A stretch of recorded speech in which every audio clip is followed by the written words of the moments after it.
Your emoji button disappeared. Don't worry, it's not a glitch, and your emojis haven't been deleted. It's just a setting that needs to be turned back on. Let me show you exactly how to fix it in just a few easy steps. First, fix the missing emoji button on your keyboard. Open your keyboard on any app, like Messages or WhatsApp.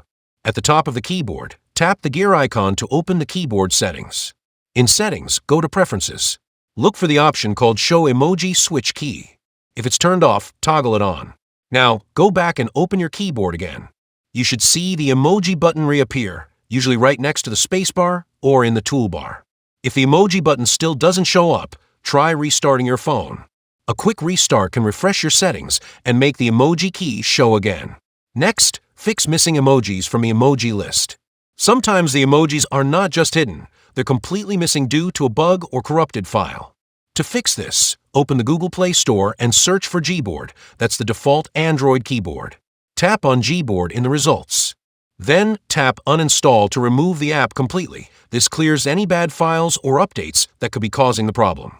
Once uninstalled, tap Install again to reinstall the latest version of Gboard. Or if you already have it installed, just tap Update to get the newest version.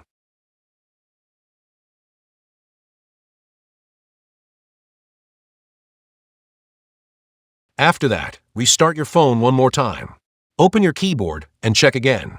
You should now see the full set of emojis, all working and ready to use. And that's it, problem solved.